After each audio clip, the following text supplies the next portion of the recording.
कार्रवाई। राजधानी भोपाल।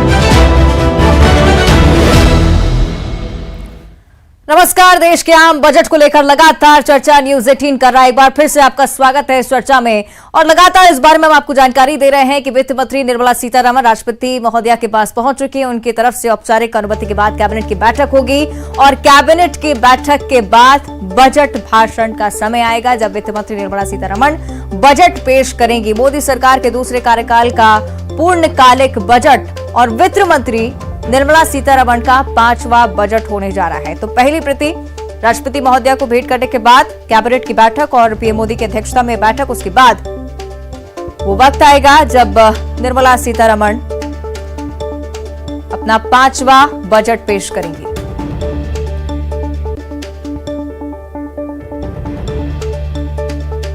और छत्तीसगढ़ के मुख्यमंत्री भूपेश बघेल ने आम बजट को लेकर क्या कुछ कहा है, किस तरह की उम्मीदें जाहिर की हैं, ये आपको सुनाते हैं। छत्तीसगढ़ में सारी ट्रेनें बंद कर दी गई थी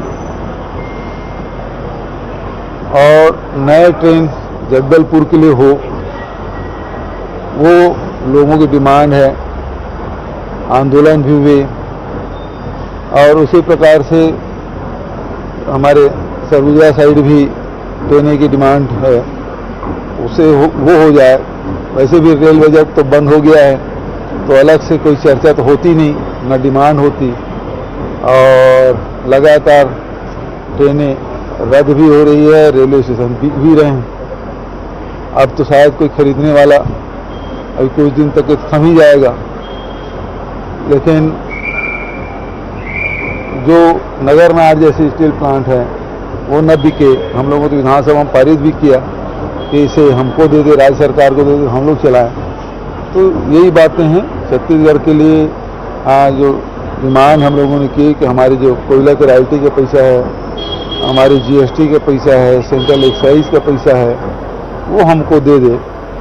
और कोयला की रॉयल्टी 2014 के बाद से बढ़ा नहीं है, जबकि हर 3 साल में उसे बढ़ाने की बात कही गई थी जब नई नीति लाई।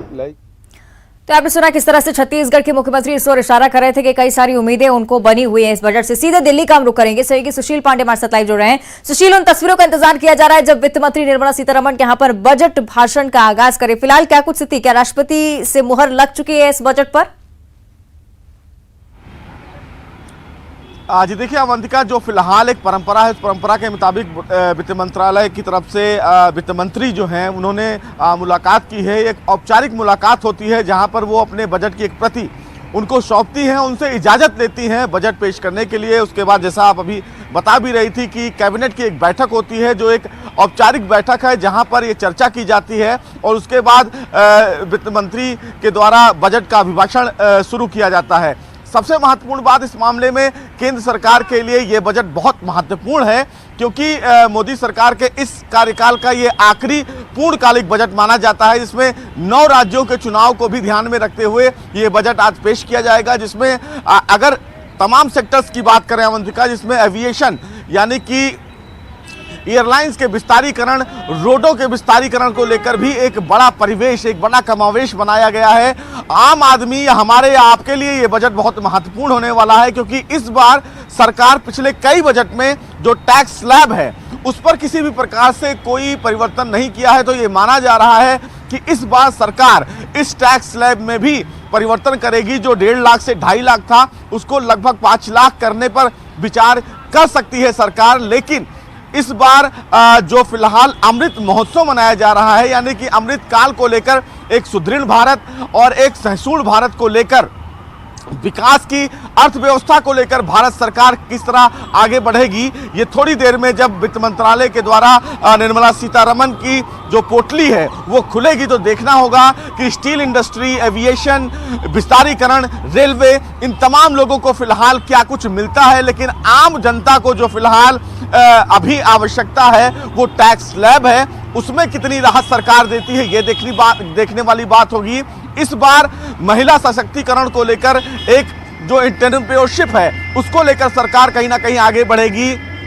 डिजिटलाइजेशन को लेकर, मेडिसिन को लेकर, इन तमाम इंडस्ट्री को लेकर सरकार इस बार फोकस कर रही है।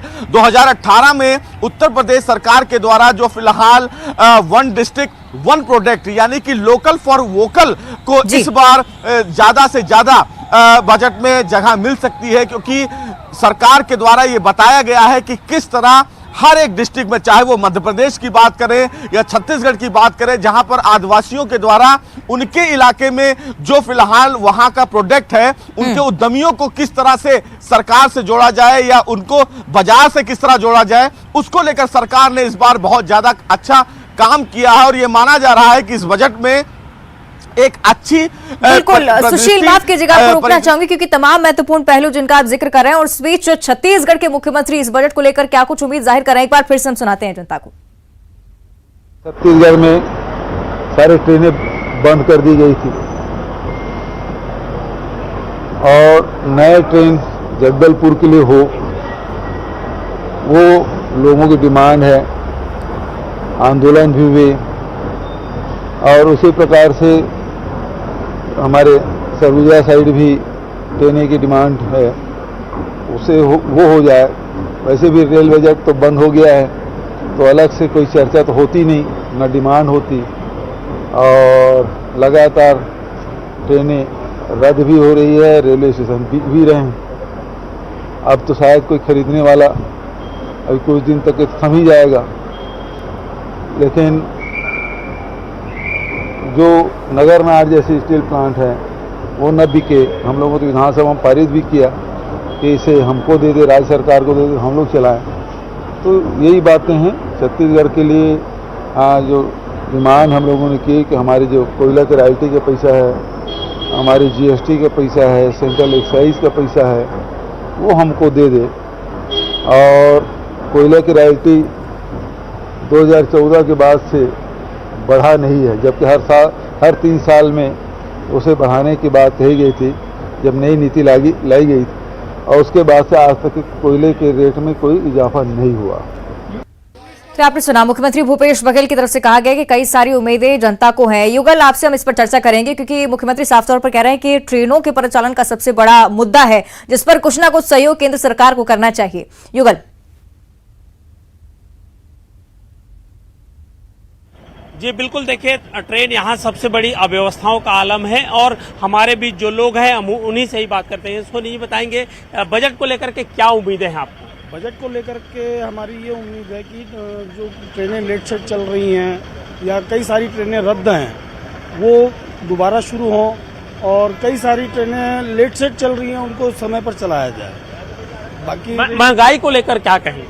महंगाई को लेकर ये है कि वित्त मंत्री जी से अनुरोध करता हूँ कि आम गृहिणियों के किचन पे ध्यान दें, पेट्रोलियम पदार्थों को कम किया जाए जिससे कि महंगाई पे कंट्रोल हो सके। जी आप बताएंगे, आज बजट होगा, किस तरह की उम्मीदें हैं छत्तीसगढ़ के लिए, क्या उम्मीद आप करते हैं?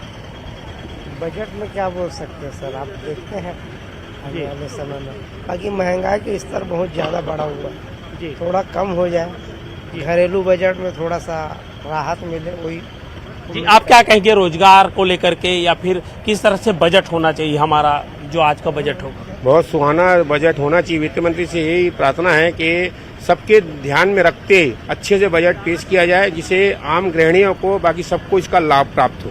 जी तो देखिए, सबकी उम्मीदें हैं, चाहे शिक्षा के क्षेत्र में हो, स्टूडेंट चाहते हैं कि उनकी जो शिक्षा है वो थोड़ी सस्ती हो। आम जो चाहे ऑटो चालक हो, चाहे कोई भी जो वाहन चालक है, वो चाहते हैं कि डीजल पेट्रोल के दाम है वो कम हो। सरकार चाहती है, छत्तीसगढ़ की सरकार कांग्रेस चाहती है कि जो उनकी जो राशि लंबित है केंद्र में वो रिलीज कर दिया जाए, साथ ही साथ एक विशेष पैकेज दिया जाए छत्तीसगढ़ को। तमाम तरह की उम्मीदें हैं। लोग यही चाहते हैं कि बजट है वो सुहाना बजट हो, लोक लुभावन बजट हो, लेकिन देखना ये होगा कि 11 बजे जब बजट पेश होगा तो आम जनता की उम्मीदों पर किस तरह से ये जो बजट है वो खरा उतर। बिल्कुल युगल, आप बने रहेगा हमारे साथ। उस तस्वीर का अगर हम जिक्र करें जो कि दिल्ली से हाल ही में सामने आई है, जिसमें वित्त मंत्री निर्मला सीतारमण और राष्ट्रपति द्रौपदी मुर्मू के बीच जो मुलाकात है वो साफ तौर पर आप देख सकते हैं। 2 सशक्त महिलाएं इस देश की जो कि घर के बजट से लेकर देश के बजट तक भी चर्चा कर रही हैं और उस बजट को ठीक तरह से संभाल भी रही हैं। कितना जनता की उम्मीदों पर खरे उतरता है ये बजट, ये तो देखने वाली बात होगी, लेकिन ये जो तस्वीर है भारत की वो बहुत ज्यादा महत्वपूर्ण हो जाती है। आगामी चुनावी साल को देखते हुए भी भारत सरकार के लिए बेहद खास ये बजट है। लेकिन राष्ट्रपति द्रौपदी मुर्मू से जब वित्त मंत्री मिलने पहुंची उस समय की ये तस्वीरें हैं। सही कि सुशील का हम रुक कर लेते हैं, दिल्ली से हमारे साथ लगातार जुड़े हुए हैं। सुशील, लगातार ये तस्वीर तो हम दिखाई रहे हैं, वो तस्वीर भी बहुत ही खास है जो कि पिछले साल भी चर्चा का विषय रही थी। डिजिटल इंडिया की झलक इस बार बजट में एक बार फिर से देखने को मिली है, क्योंकि पेपरलेस बजट इस बार भी। सुशील जी बिल्कुल अवंतिका एकदम सही कह रही हैं। पेपरलेस बजट को लेकर सरकार हमेशा से आगे रही है और इस बार भी निर्मला सीतारमण बाकायदा टैबलेट के जरिए संसद में बजट पेश करेंगी। सबसे महत्वपूर्ण बात है कि निर्मला सीतारमण को लेकर कई रिकॉर्ड्स भी उन्होंने तोड़े। सबसे लंबे समय तक भाषण यानी कि बजट पढ़ने वाली पहली जो नेता है वो निर्मला सीतारमण के नाम ही गया है। हालांकि कुछ देर के बाद उनकी तबीयत खराब हो गई थी। वो लगभग 2 घंटे 30 मिनट तक उन्होंने लगातार बजट पढ़ा था। उसके बाद सदन में लोगों ने उनसे कहा कि वो बैठ जाएं अगर वो अपने आप को नहीं महसूस कर पा रही हैं। तो ये कहीं ना कहीं एक सशक्त भारत की तस्वीर है कि देखिए, एक और फिलहाल जो महामहिम राष्ट्रपति हैं और दूसरी ओर भारत की अर्थव्यवस्था अपने हाथ में लेकर एक महिला, वो निर्मला सीतारमण जो फिलहाल वित्त मंत्री हैं, वो आज भारत को एक नए भारत को लेकर एक नई उपलब्धियां, एक नया बजट पेश करेंगी जिससे भारत अर्थव्यवस्था की जो गगनचुंबी है उसको छुएगी और जिस तरह भारत पूरे विश्व में अर्थव्यवस्था की उस श्रेणी में शामिल है उसमें अपना परचम लहराएगी। और यही वजह है कि भारत सरकार एक सुदृढ़ भारत और एक सशक्त भारत को लेकर जिस तरह आगे बढ़ रहा है उसमें महिलाओं के सशक्तिकरण को लेकर ये जो तस्वीर है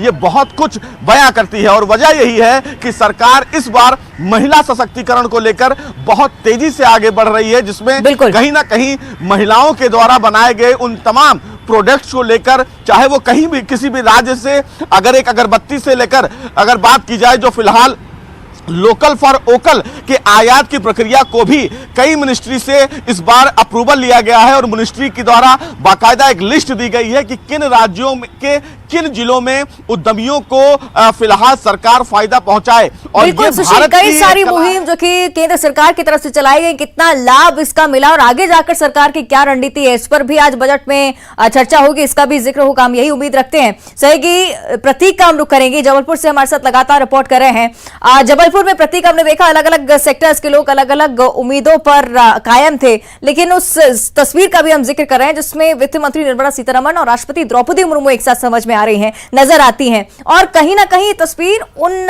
महिलाओं के लिए भी सीधे तौर पर प्रभाव डालती है जो कि अपने घरों का बजट तय करती हैं। प्रतीक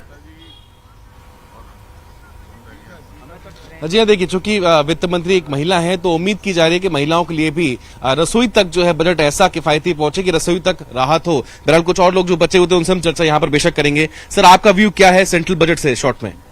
मेरा ये व्यू है कि हमें जबलपुर के लिए हर राज्य के लिए ट्रेन की कनेक्टिविटी चाहिए और जितने भी घरेलू खाने पीने की वस्तुएं हैं जो भारतीय हैं वो सस्ती होना चाहिए। जी सर, आप बताइए क्या व्यू है आपका? इस बार के बजट में हम चाह रहे थे कि सबके लिए, मध्यम वर्गीय लोगों के लिए, सबके लिए स्लैब में छूट मिले। नेक्स्ट स्लैब का आपका सर, आप भी शॉर्ट में बता दीजिए क्या उम्मीदें हैं आपकी? बजट से सबसे पहले प्रावधान होना चाहिए कि लोगों को जो हम फ्री सुविधाएं उपलब्ध कराते हैं उससे रिलेटेड जो बेरोजगारी है वो दोनों एक दूसरे से रिलेटेड हैं। लोगों को हम जितना उपलब्ध कराएंगे उतनी ज्यादा बेरोजगारी बनी रहेगी। हम जो जनता का पैसा उसका प्रॉपर उपयोग करें और लोगों को वो सुविधाएं उपलब्ध कराएं जो लोग काम कर रहे हैं, जिससे कि उसको एम्प्लॉयमेंट भी बढ़े और पैसे का सही सदुपयोग हो। ठीक है, ये प्रावधान बहुत जरूरी है इसमें। ठीक है, हाँ सर, आप शॉर्ट में अगर आप भी बोले कुछ। रॉबिन जी, आप बताइए क्या आपकी उम्मीदें हैं?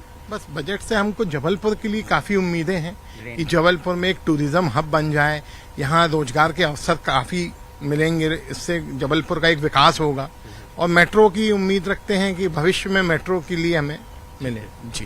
तो मेट्रो हो, लॉजिस्टिक हब हो, तमाम जो बातें हैं, जो आइडियाज और जो ओपिनियन शेयर कर रहे हैं अवंतिका लोग, तो उम्मीदें काफी कुछ है। अब देखना होगा सेंट्रल से क्या कुछ मिल पाता है एमपी को, चूंकि 9 राज्यों में इलेक्शंस हैं, जैसा कि हमने पहले जिक्र किया था। तो लोक लुभावना होता है या वाकई कुछ अर्थव्यवस्था को बढ़ोतरी देने वाला ये बजट होता है, ये देखना होगा। बिल्कुल, ट्रांसपोर्टेशन को लेकर लगातार जिस तरह से लोग जिक्र कर रहे हैं कि ट्रांसपोर्टेशन में कहीं ना कहीं उन्हें सहूलियत मिलनी चाहिए, ट्रेनों के परिचालन को लेकर भी लोगों ने जिक्र किया है। हमारे से शैलेंद्र हमारे साथ बने हुए हैं, रेलवे स्टेशन से हमें रिपोर्ट कर रहे हैं और सीधे उन जनता तक, उन लोगों तक पहुंचा रहे हैं जो उम्मीदें रखते हैं कि ट्रांसपोर्ट में उन्हें सहूलियत मिले। शैलेंद्र, देखिए, बिल्कुल जिस तरीके से अब से कुछ देर पहले भी जब हमने यहाँ यात्रियों से बात की तो सबकी एक ही डिमांड थी कि किराए भाड़े को कम किया जाए। हालांकि ये बात सही है, वो ये कह रहे हैं कि सुविधाएं बड़ी हैं लेकिन किराए भी कम होने चाहिए। सर, आज बजट आ रहा है, क्या उम्मीदें हैं खासकर रेलवे को लेकर? क्या सब बजट तो आ रहा है लेकिन रेलवे के तो दिख तो रहा है कि सब जनरल में और सब में कितनी भीड़ चल रही है, लेकिन वो टिकट अपने आप महंगे हैं, रेलवे भी घाटे में जा रही है, ये सब देख रहा है। तो क्या लगता है कि टिकट वगैरह सस्ते होने चाहिए? सब टिकट तो सस्ते होने चाहिए। अभी हमने फर्स्ट क्लास का टिकट कराए 2300 रुपये में। तो देखिए, लोग कह रहे हैं कि टिकट जो है वो महंगे होते जा रहे हैं। सर आज बजट आ रहा है, क्या उम्मीदें हैं खासकर रेलवे को लेकर अगर बात करें? तो शायद सीनियर सिटीजन्स के लिए कुछ वो विड्रॉ किया हुआ है, वो वापस अगर रीइंस्टेट कर दे तो अच्छा है। और ट्रेन्स तो बहुत चल गई हैं, कुछ कुछ जगह में अभी भी ट्रेन्स में गंदगी रहती है, वो थोड़ा ध्यान दे तो अच्छा है। और कैटरिंग में भी थोड़ा इम्प्रूवमेंट करना है। कुछ महिलाएं भी हैं हमारे साथ। आंटी, ये देखिए बजट आ रहा है, रेलवे में आप लोग यात्रा करते हैं, क्या सुविधाएं आप लोग चाहते हैं? हम लोगों को सुविधा कुछ नहीं मिल रही है। ये सुबह से 5 बजे से यहाँ रेलवे में बैठे हैं, अभी तक रेल नहीं आ रही है। आरक्षण सीट लगा दिए, हम लोगों को बहुत ज्यादा भाड़ा लग रहा है। ये जब सब सामान लेते हैं तो सुविधा नहीं दे रहे हैं शिवराज सिंह। देखिए, महिलाएं हैं वो अलग अलग मांग कर रही हैं। आंटी, आप बताइए कि क्या लगता है कि वुमेन सिक्योरिटी को लेकर क्या होना चाहिए रेलवेज में, क्योंकि कई घटनाएं इस तरह की हम लोग देखते रहते हैं कि महिलाओं के साथ छेड़छाड़ या लूटपाट जैसी घटनाएं हो जाती हैं। ना थोड़ा ध्यान रखना चाहिए रेलवे वालों को, और औरतों के साथ जो ज्यादा अन्याय हो रहा है उसको थोड़ा सा सुविधाएं उनको देनी चाहिए। तो देखिए, तमाम जो लोग हैं उनकी अपनी अपनी उम्मीदें हैं, क्योंकि जिस तरीके से रेल यात्रा करने निकलते हैं तो अपनी उम्मीदों को लेकर निकलते हैं। सर, ये बताइए कि आज रेल बजट आ रहा है, कुछ उम्मीद है आप लोगों को, क्या लगता है? सर, आज बजट आ रहा है, क्या कुछ उम्मीदें हैं आप लोगों को, क्या लगता है? अब बजट में अब जो आएगा वो अब सामने ही आएगा, लेकिन फिर भी एक उम्मीद तो रहती है कि भाई ये होना चाहिए, सरकार करना चाहिए। अब ये तो बजट कुछ भी ले आए वो तो उनके हाथ में है। वो तो जो बजट ले आएंगे वो पब्लिक के लिए थोड़ी बजट ले आते हैं, वो तो अपने लिए बजट लाते हैं।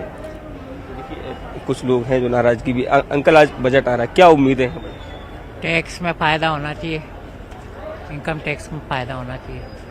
और आपको क्या लगता है, कुछ बजट में उम्मीद है? किस टॉपिक पे? केंद्र सरकार का बजट आ रहा है तो उसको लेकर क्या उम्मीदें हैं? यूथ के लिए क्या होना चाहिए? एजुकेशन, भारत सरकार बीजेपी, तो उसके बारे में क्या क्वेश्चन है आपका? मैं ये जानना चाहता हूँ कि आपको बजट से क्या उम्मीदें हैं, बजट में क्या मिलना चाहिए युवाओं? ठीक है, चलिए केंद्र सरकार के पास एक बार फिर से मौका के व्यक्त करें कि क्या कुछ आगे करने वाले हैं। फिलहाल शुक्रिया हमारे तमाम संवाददाताओं को जो लगातार हम तक जानकारी पहुंचा रहे हैं, लेकिन महा कवरेज न्यूज़ 18 पर लगातार जारी है। बने रहिए न्यूज़ 18 के साथ।